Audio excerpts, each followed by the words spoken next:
Welcome back students. आज हम पढ़ेंगे आपका 12वीं कक्षा भूगोल का जो है अ, मानव भूगोल के मूल सिद्धांत, उसका चैप्टर नंबर 9 जो है आपका अंतर्राष्ट्रीय व्यापार पे। उसका अभी हम पढ़ेंगे पार्ट 3, जिसमें कि हम पढ़ेंगे आपके अंतर्राष्ट्रीय व्यापार के पक्ष और इसी के साथ अंतर्राष्ट्रीय व्यापार के प्रकार।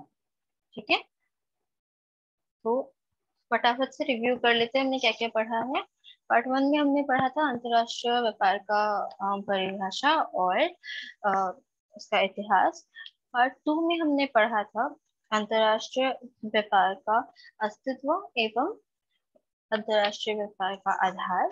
अभी हम पढ़ेंगे अंतरराष्ट्रीय व्यापार के पक्ष और प्रकार।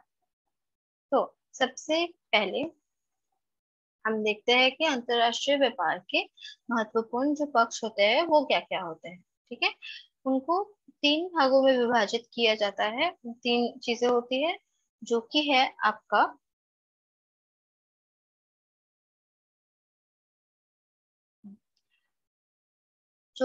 आपका परिमाण, प्रखंडीय, संयोजन और आपका व्यापार की दिशा। ठीक है, सबसे पहले हम देखेंगे व्यापार का परिमाण। तो इसमें क्या होता है कि आपका कितना अंतरराष्ट्रीय व्यापार होता है उसका हमें परिमाण जो होता है, अगर वो वस्तुओं के रूप में हो रहा है, ठीक है, तो उसका परिमाण तो हम निकाल सकते हैं, लेकिन अगर वो सेवाओं के रूप में हो रहा है तो उसका हम परिमाण नहीं निकाल सकते हैं। तो इसीलिए जब व्यापार को तोला जाता है, ठीक है, व्यापार की तो व्यापारिक जो सेवाएं हैं उसको जो आपका उसको जब तोला जाता है तो उसे हम क्या बोलते हैं, उसे हम बोलते हैं कि कितना उसका कुल मूल्य है व्यापार का, उसके रूप में हम कुल मूल्य आपका सेवाओं का हो गया, फिर वस्तुओं का हो गया, ये सारी चीजें जो होता है उसका हम उसको हम परिमाण के रूप में जानते हैं। और उसको हम कभी कभी बोलते हैं, इस तरह से हम मापते हैं, उसको हम मापते हैं कभी कभी टनेज के रूप में। ठीक है, कितना टन हुआ है व्यापार के रूप में हम मापते हैं। उसी तरह से अगला है आपका व्यापार का संयोजन।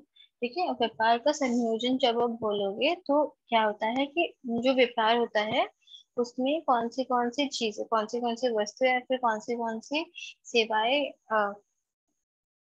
इस्तेमाल हो रही है, मतलब किस प्रकार से उनका आयात या फिर आयात हो रहा हो, या फिर किस प्रकार से उनका अ, निर्यात हो रहा हो, तो उस चीज को जब हम देखते हैं तो क्या बोलते हैं, व्यापार का संयोजन। मतलब अलग अलग जो वस्तुएं होती है या फिर अलग अलग जो से होती है, वो क्या हो रहा है, बहुत सारी जो पिछली जो शताब्दियां है, बहुत सारे जो साल है, उनमें काफी हद तक परिवर्तन आ गया है। ठीक है, जैसे कि जो पिछली शताब्दी का आरंभ था उसमें क्या था, प्राथमिक उत्पादक जो थे वो प्रधान था। ठीक है, बाद में जब बाद में क्या हो गया कि आपका जो विनिर्मित वस्तुएं है वो प्रमुख रूप से प्राप्त कर ली। और वर्तमान समय में क्या होता है आपका, यद्यपि विश्व व्यापार का अधिकांश विनिर्मित क्षेत्र में अधिपत्य में है, सेवा क्षेत्र जिसमें यात्रा, परिवहन तथा अन्य व्यावसायिक सेवाएं सम्मिलित है। ठीक है, तो इसमें आपका क्या बोला जा रहा है कि हम जो पहले का समय था उसमें ज्यादा से ज्यादा आपका जो प्राथमिक उत्पादक थे उसका बहुत ज्यादा व्यापार होता था, लेकिन उसके बाद धीरे धीरे जो बदलाव आया उसके साथ क्या हो गया, जो विनिर्मित जो वस्तुएं थी, जो मैन्युफैक्चर जो वस्तुएं थी, ठीक है, वो बहुत ज्यादा आपका भारी तौर से उसका व्यापार लगा। ठीक है, उसके बाद जो पूरे विश्व में व्यापार होता था तो उसमें क्या हुआ ज्यादा आपका व्यापार होने लगा, आपका जो सेवा क्षेत्र है उसमें, वस्तुओं में सेवाओं में ज्यादा। और सेवा क्षेत्र में भी कुछ कुछ कुछ चीजें हैं जिसमें बहुत ज्यादा आपका आधिपत्य रहा है, जैसे कि आपका यात्रा हो गया, परिवहन हो गया, या फिर कुछ अन्य ऐसे व्यवसायिक जो सेवाएं हैं वो सारी सम्मिलित है। ठीक है। तो अम, तो क्या हुआ कि जो सेवा क्षेत्र है वो अभी वर्तमान काल में ज्यादा व्यापार में आपका मूल रूप से प्रभाव डालता है, जबकि पहले के दिन में आपका प्रमुख तौर से प्राथमिक उत्पादकों का व्यापार होता था। ठीक है। अभी हम देखते हैं कि किस तरह से आपका ये जो व्यापार का संयोजन है वो किस तरह से आपका हुआ है। तो आप देखोगे कि जो निर्यात है और आयात है उसमें काफी तक को भिन्नता देखने को मिलेगा। ठीक है। आपका जो निर्यात है, आप देखो कि हर साल निर्यात जो है वो कम हो रहा है, आयात जो है वो ज्यादा बढ़ रहा है। ठीक है।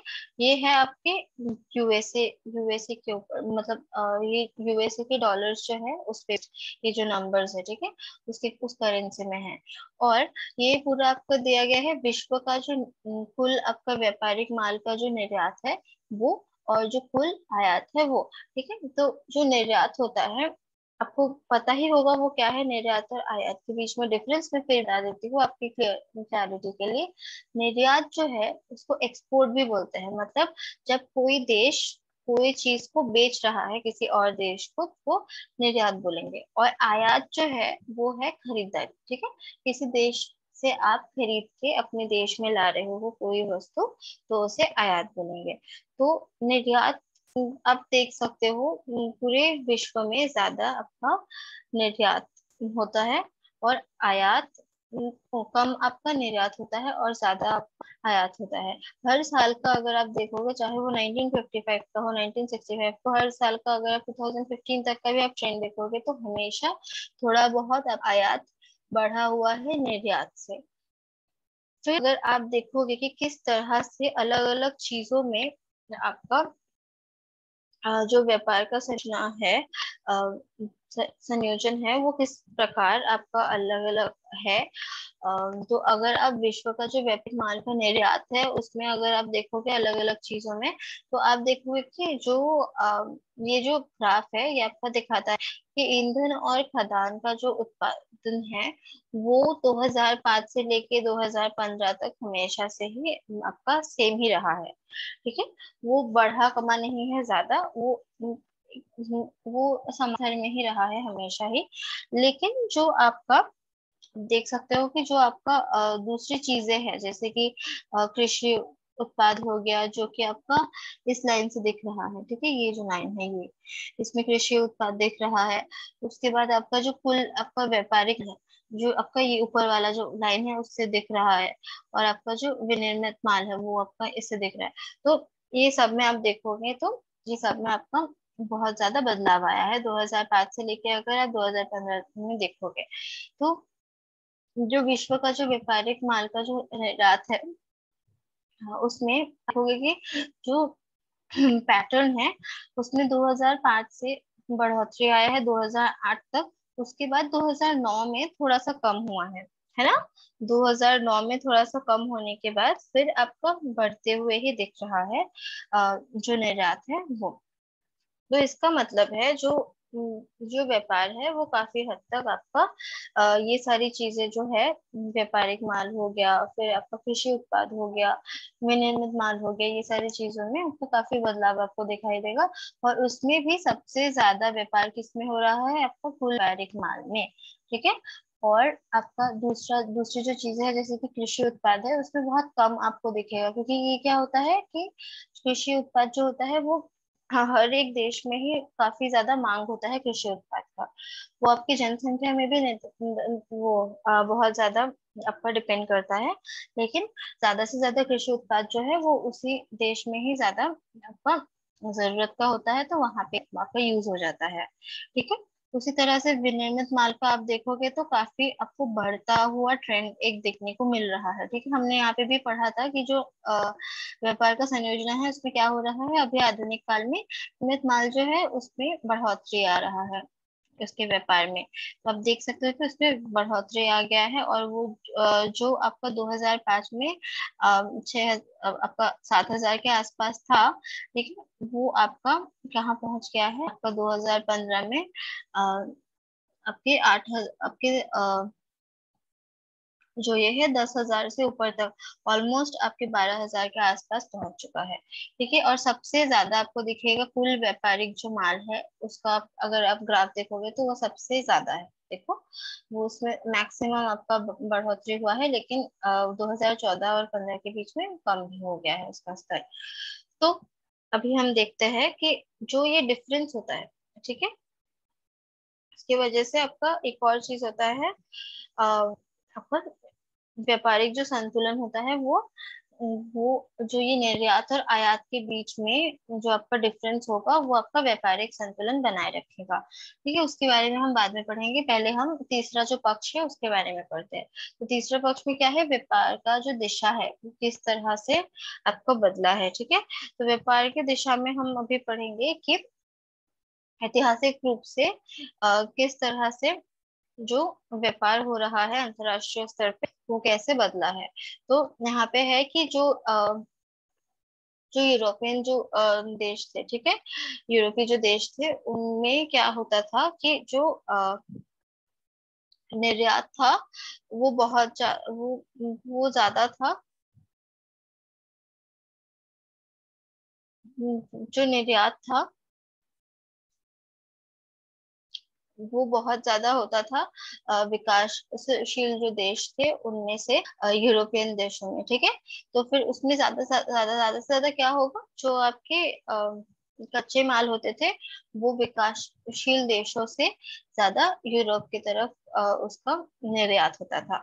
क्यों, ताकि वो जो आपका विनिर्मित माल है वो बाद में लाके आपके विकासशील देशों में फिर से वापस बेच सके। ठीक है, फिर क्या हुआ, 19वीं जो शताब्दी आई उसके दौरान आपके व्यापार व्यापार का जो दिशा है वो पूरी तरह से बदल गया। ठीक है, फिर तब जो यूरोपियन जो देश थी वो विनिर्मित जो माल था वो, उसके बाद फिर जो देश पहले आपका कच्चा माल विकासशील देशों से आपका निर्यात करता था, वो देश उल्टा जो अ, आपका विनिर्मित वस्तुएं थी, वो सारी चीजें, वो सारे जो पदार्थ थे वो सारी चीजें अपने उपनिवेशी जो देश थे उनमें से होने लगे। ठीक है, उनमें से उनका निर्यात होने लगा। जैसे कि आपका खाद्य पदार्थ हो गया या फिर कच्ची चीजें हो गई, वो सारे अपने जहां जहां पे भी उनकी कॉलोनीज थे, जैसे कि अंग्रेजों ने भारत में अपना भारत को उन्होंने अपना कॉलोनी बनाया, फिर वैसे ही अफ्रीका के बहुत सारे देशों को अपना कॉलोनी बनाया। तो उन सारी जगहों से जो कच्चे माल जो आपके यूरोप की कॉलोनीज थे उनमें से बहुत सारी चीजों का निर्यात किया, अब आपके जो विनिर्मित माल थे उनका निर्यात किया। ठीक है, उसके बाद आपका दिया गया है कि यूरोप और जो यूएसए था वो बहुत ज्यादा आपके जो वो बहुत ज्यादा आपका बहुत अच्छे से उनका जो व्यापार था, उनमें जो व्यापारिक साझेदारी थी वो बहुत अच्छे से उभर के आया। ठीक है, जो और जो आपका मैन्युफैक्चर जो चीजें थी, ठीक है, विनिर्मित जो वस्तुएं थी उनका जो व्यापार था उसमें उसमें बहुत ज्यादा आपका बढ़ोतरी हुआ, और उनमें वो लोग लीडर्स बन गए। ठीक है, उनके ऊपर और दूसरा व्यापारी नहीं था, कोई दूसरा देश नहीं था जो अ, विनिर्मित वस्तुओं का आपका जो व्यापार है वो करे। ठीक है, उस समय क्या था, जापान जो था वो बहुत एक तीसरे एक महत्वपूर्ण व्यापारिक देश के तौर पे उभर के आया। ठीक है, और 20वीं शताब्दी के समय पे फिर एक बदलाव आया। ठीक है, वो था कि जो पूरे विश्व का जो आपका व्यापारिक जो पूरा पैटर्न था, ठीक है, जिस तरह से आपका व्यापार जिस तरह से जो व्यापार का जो दिशा था, या फिर जो आप बोल सकते हो कि जिस तरह से व्यापार आगे बढ़ा था, उसमें बहुत बड़ा एक बदलाव आया। जब आपका 20वीं सदी का आपका एकदम आखिरी का समय आया, जो द्वितीय भाग था वो आया। और तब क्या हुआ कि जो यूरोप था, यूरोपियन जो कंट्रीज थे, अंग्रेज जो थे, उनको अपने कॉलोनीज जैसे कि भारत हो गया, या फिर जैसे चाइना हो गया, और बहुत सारे विकासशील जो देश थे, उन सारे देशों से वो उनको निकलना पड़ा। और उनका जो कंपटीशन था, ठीक है, उनका जो बोल सकते हो कि आपके व्यापार में जिस तरह कंपटीशन, या फिर जिस तरह से उनको व्यापार में अ, आगे बढ़ना था, तो उनको बहुत ज्यादा मेहनत करना पड़ा, और आपको कॉम्पीट करना पड़ा जो विकसित देश, दूसरे विकसित जो देश थे उनके उनके साथ, ठीक है, क्योंकि दूसरे देशों ने भी छोड़ दिया था व्यापार करना। तो जो व्यापारिक वस्तुएं थी, उनकी उनका जो प्रकृति था, वो भी काफी हद तक बदल गया। ठीक है, जैसे कि जो सर्विसेज थे, मतलब कि आपका हो गया जैसे कि आपकी सुविधा जो आप बोल सकते हैं जो सेवाएं थी, उनमें भी काफी हद तक बदलाव आ गया है। जैसे कि चार सेवाएं मुख्य रूप से आपको उभर के आया। जैसे कि आपका हो गया, जैसे आपके जो होते हैं यात्रा से रिलेटेड, मतलब आपका जो सेवाएं जो थी, वो काफी हद तक उभर के आया। चार तौर पे, जैसे कि अ, जो प्रमुख ऐसे सेवाएं थी, वो होता था जो वाणिज्यिक सेवाएं थी, यात्रा या फिर निर्माण सेवा को छोड़, वो एक कैटेगरी था। उसके बाद दूसरा कैटेगरी था आपका यात्रा, तीसरा आपका था निर्माण सेवाएं, और तीसरा था आपका श्रम प्रवाह। तो ये चार चीजों में विभाजित हो गया आपका पूरा व्यापार का जो पैटर्न था वो। ठीक है, पहले बस आपका क्या होता था कि ज्यादा वस्तुओं का आपका व्यापार है वस्तुओं में, बाद में आपका ज्यादा सेवाओं में व्यापार होने लगा। और सेवाओं में जब व्यापार होने लगा, तो वो चार मुख्य आपके चार अलग अलग आपके तरीके में उनको जाना गया, ठीक है, उनके अलग अलग माध्यम आ गए। तो इसीलिए हुआ कि जो सेवाएं थी वो अलग अलग तरीके से वो विभाजित हो गए और चार चीजों में आया। तो सबसे पहला क्या था? सबसे पहला था यात्रा और निर्माण सेवाओं को छोड़ के जो दूसरी जो वाणिज्यिक सेवाएं थी वो, दूसरा आपका यात्रा, तीसरा था आपका निर्माण सेवा, और चौथा था आपका श्रम सेवा, ठीक है, श्रम प्रवाह। तो ये सारी जो सेवाएं थी, ये सारी सेवाएं आपको उभर के आया। और ये तीन जो पक्ष थे वो बहुत ज्यादा एक महत्वपूर्ण आपका भूमिका निभाते हैं अंतरराष्ट्रीय व्यापार में। ठीक है, अभी हम बात करते हैं व्यापार संतुलन के बारे में। ठीक है, व्यापार संतुलन का मतलब क्या है, हम पहले वो जानते हैं। व्यापार संतुलन होता है, यहाँ पे दिया गया है, व्यापार संतुलन एक देश के द्वारा अन्य देश को आयात एवं इसी प्रकार निर्यात की गई वस्तुएं एवं सेवाओं का मात्रा के परिणाम का प्रलेखन करता है। मतलब कि सरल भाषा में बोला जाए तो व्यापार संतुलन मतलब, अगर जैसे आप मान लो उदाहरण स्वरूप, जैसे भारत और अमेरिका के बीच में व्यापार हो रहा है, ठीक है, तो उसमें जो आयात होगा और जो निर्यात होगा वो कितना है, मतलब उसमें हम ये देखेंगे कि कितना ज्यादा अमेरिका अमेरिका में आयात हो रहा है और कितना ज्यादा निर्यात हो रहा है भारत के साथ। तो उसका जो आपका जो आपका परिमाण होगा या फिर जो मात्रा होगा उनसे वस्तुओं और सेवाओं में, ठीक है, उनमें जो आपका अ, उनमें जो आपका वो आएगा, मतलब उनका जो डिफरेंस होगा, उनको अगर आप माइनस करो, मतलब उनमें कितना आपका मूल्य आ रहा है, उसमें वो जो मूल्य है उसमें बहुत ज्यादा निर्भर करता है कि कितना ज्यादा आपका व्यापार संतुलन है, कितना नहीं है। तो यहाँ पे हमारा सबसे ज्यादा इम्पोर्टेंट ये होता है कि यदि आयात का मूल्य देश के निर्यात मूल्य के की अपेक्षा अधिक है, तो देश का व्यापार संतुलन ऋण ऋणात्मक अथवा प्रतिकूल है, मतलब कि जो आपका आयात है उसका मूल्य अगर देश के निर्यात से बहुत ज्यादा अधिक है, मतलब कि अ, अगर आप जो सामान बेच रहे हो, जो सामान आपका आप खरीद रहे हो, वो आपका सामान बेचने से ज्यादा है, तो आपका जो बैलेंस ऑफ ट्रेड होगा, मतलब व्यापार संतुलन जो होगा, उसका जो मूल्य आएगा वो आपका मूल्य बहुत ही ज्यादा अनफेवरेबल होगा। ठीक है, मतलब कि वो आपका प्रतिकूल, वो आपको जो व्यापार संतुलन है वो आपका प्रतिकूल है। ठीक है, मतलब कि आप अगर तुलना करोगे निर्यात उनका मूल्य और आयात के मूल्य में, तो तुलना में वो अगर अधिक है, ठीक है, तुलना में अधिक है, तो देश का जो व्यापार संतुलन है वो धनात्मक अथवा अनुकूल है।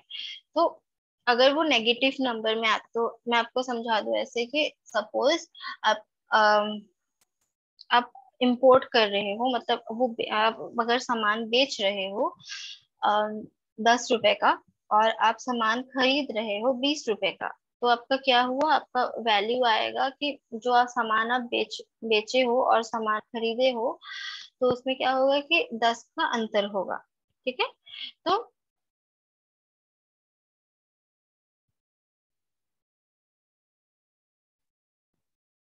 तो आपका क्या होगा कि जो आपका वैल्यू आएगा, आपने जो सामान बेचा और जो आपने सामान खरीदा, वो आपका वैल्यू आएगा -10 में। ठीक है, -10 में आया तो क्या हुआ आपका वैल्यू, तो आपका जो व्यापार संतुलन है वो माइनस में है, मतलब आपका नेगेटिव में है। ठीक है, तो वो क्या होगा कि जो जो आपका व्यापार संतुलन है उसको हम क्या बोले कि वो अनुकूल है, और साथ ही में आप उसको आप अनुकूल बोलेंगे या फिर आप बोलेंगे कि वो धनात्मक है। ठीक है, और अगर आपका उल्टा हो रहा है इससे, ठीक है, अगर आप खरीद रहे हो कोई चीज, अगर आप उसी सेम देश के साथ हाँ आप सामान आप बेच रहे हो 20 रुपए का, और उस देश से आप सामान खरीद रहे हो आप 10 रुपए का, तो आपको क्या होगा, वो आपका प्लस में आएगा। ठीक है, +10 आएगा, तो +10 का आपका मतलब फायदा हो रहा है देश से, तो उस देश के साथ व्यापार करना क्या होगा, आपका प्रतिकूल होगा। ठीक है, प्रतिकूल होगा या फिर आपका ऋणात्मक होगा। ठीक है, तो क्या होता है कि इससे हमें क्या पता चलता है, जो हमारा व्यापार संतुलन है वो जब हम निकालते हैं, उससे क्या होता है कि किसी भी देश का जो अर्थशास्त्र है उस पे बहुत ज्यादा प्रभाव डालता है। ठीक है, उस पे गंभीर प्रभाव पड़ता है। तो अगर कहीं पे अनुकूल आपका व्यापार संतुलन है किसी देश का, तो उसका मतलब ये है कि वो देश ज्यादा चीजें खरीदने में खर्च करता है, और वो कम कमाता है, मतलब चीजें बेच के वो कम कमाता है। ठीक है, वो क्या, उसका क्या मतलब होगा कि वो धीरे धीरे वो अंतिम रूप पे क्या होगा कि जो उसका आपका जितने उस देश के पैसे हैं, वो सारे पैसे वो सारे पैसे क्या होंगे, वो समाप्त हो जाएंगे एक समय के बाद। ठीक है, तो क्या होता है, आपको हर देश का जो व्यापार संतुलन है वो बनाए रखना बहुत ज्यादा जरूरी है।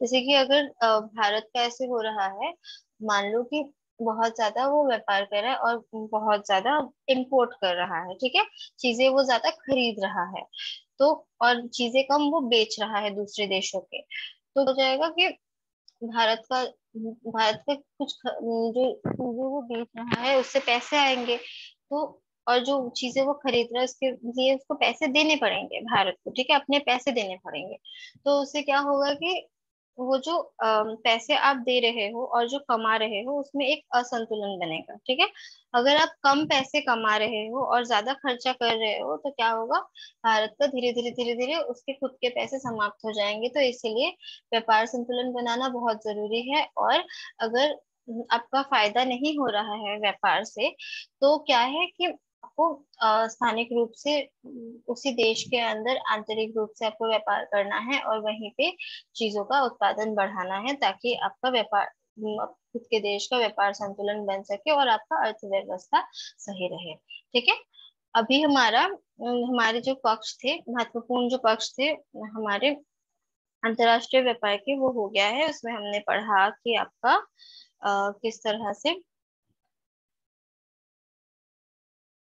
किस तरह से आपके अंतरराष्ट्रीय व्यापार के महत्वपूर्ण पक्ष में आपका व्यापार का जो परिमाण है वो किससे प्रभाव डालता है, फिर व्यापार संयोजन किस तरह से प्रभाव डालता है, और व्यापार की दिशा का जो पक्ष है वो कितना महत्वपूर्ण है। साथ ही में हमने पढ़ा कि व्यापार संतुलन का क्या महत्व है। ठीक है, अभी हम पढ़ेंगे अंतरराष्ट्रीय व्यापार के प्रकार। तो इसमें क्या है, इसमें दो चीजें हैं। ठीक है, अंतरराष्ट्रीय व्यापार दो प्रकार के होते हैं। एक होता है आपका जो द्विपक्षक व्यापार होता है, और दूसरा जो है वो होता है बहुपक्षक आपका व्यापार। ठीक है, तो जो बायलेटरल जो द्विपक्षीय आपका जो व्यापार है वो होता है बायलेटरल ट्रेड। ठीक है, तो मतलब वो दो देशों के बीच में होगा। ठीक है, तो उसमें क्या है आपका, सबसे पहले हम देखते हैं कि उसमें क्या है। तो उसमें पहले है कि आपका वो मूल रूप से आपको द्विपक्षीय बोल रहे हैं तो उससे आपको पता चल ही रहा है कि वो दो देशों के बीच में होगा। तो एक दूसरे के साथ जो व्यापार किया जाता है दो देशों द्वारा, तो उसको आप द्विपक्षीय व्यापार बोलते हैं। तो उसमें क्या होता है कि आपस में जो एग्रीमेंट होता है, ठीक है, जो निर्देशित जो वस्तुएं का जो व्यापार होता है उसका एक सहमति बनाया जाता है। वो दोनों देशों की उसमें सहमति होता है, और फिर अ, एक दूसरे के बीच में आपस में वो व्यापार है। ठीक है, आपके उदाहरण में दिया गया है कि जैसे कि देश क है, देश क में आपका ऐसा होगा कि आपका कुछ कच्चे पदार्थ के व्यापार के लिए इस समझौते के साथ सहमत हो सकता है कि देश ख कुछ अन्य निर्देशित सामग्री खरीदेगी, अथवा अ, स्थिति इसके विपरीत भी हो सकता है। जैसे कि एक समझौता होगा, तो इसमें आपको दिया गया है उदाहरण में कि देश ख अगर कच्चे पदार्थ बेच रहा है देश ख को, तो उसके बदले में देश ख जो है उसको खरीदना पड़ेगा कुछ निर्देशित चीजें। ठीक है, तो इस तरह के समझौते हैं, या फिर बहुत सारे अलग अलग समझौते हो सकते हैं। जैसे कि आपका ऐसे भी हो सकता है कि अगर देश का कच्चे पदार्थ में ही कुछ ऐसे कच्चे पदार्थ दे रहे हैं जो आपके एग्रीकल्चर में, मतलब कि कृषि विभाग में आपको काम आए, लेकिन देश ख जो है वो उसके बदले कच्चे पदार्थ दे रहे हैं जो कि आपके औद्योगिक काम में जैसे खनन के जो पदार्थ होते हैं जो औद्योगिक कामों में काम आते हैं, तो वैसा कुछ दे रहे हैं। ठीक है, तो वैसी चीजें जो होती है, उस तरह के जो समझौते होते हैं उनसे आपका ये जो द्विपक्षीय जो व्यापार होता है दो देशों के बीच में, वो सारी चीजें होती है। ठीक है, अभी हम बात करते हैं जो दूसरा प्रकार है आपका व्यापार का, उसके बारे में। तो ये है आपका बहुपक्षीय। ठीक है, तो इसमें क्या है कि बहुत सारे देशों के बीच में जो व्यापार होता है एक साथ मिलके, तो उसे आप बोलोगे बोलोगे कि वो बहुपक्षीय आपका व्यापार है। ठीक है, उसमें क्या होगा कि आपका जो एक देश है, मतलब अगर एक देश व्यापार कर रहा है तो वो एक देश बहुत सारे देशों के साथ, ठीक है, बहुत सारे देशों के साथ जहां जहां पे जहां जहां पे वो उसको अनुकूल ऐसे स्थिति में रहा है किसी और देश के साथ व्यापार करने का, वहां पे एक साझेदारी के साथ वो सौदा कर सकता है और व्यापार कर सकता है। ठीक है, तो यहाँ पे आपको दिया गया है MFN में। तो यहाँ पे है कि देश कुछ व्यापारिक साझेदारी को अ, सर्वाधिक अनुकूल राष्ट्र, मतलब कि मोस्ट फेवरेबल नेशन, इसलिए MFN की स्थिति प्रदान कर सकता है। ठीक है, तो जिस देश में बहुत ज्यादा आपका व्यापार बहुत अच्छी तरह से हो सकता है, तो उन देशों को MF मतलब कि सर्वाधिक अनुकूल राष्ट्र माना जा सकता है, और इस तरह से आपका बहुपाक्षिक आपका व्यापार। ठीक है, होपफुली आपको क्लियर हो गया होगा कि अंतरराष्ट्रीय व्यापार के प्रकार क्या क्या है। बहुत इजी है, एक है दो देशों के बीच में, दूसरा है आपका बहुत सारे देशों के बीच में जो व्यापार होता है। तो इतना ही था इस वीडियो में, इस पार्ट में। अगले पार्ट में हम बात करेंगे और बाकी चीजों के बारे में जो कि इस चैप्टर में है। ये वीडियो यहीं पे समाप्त होता है। धन्यवाद।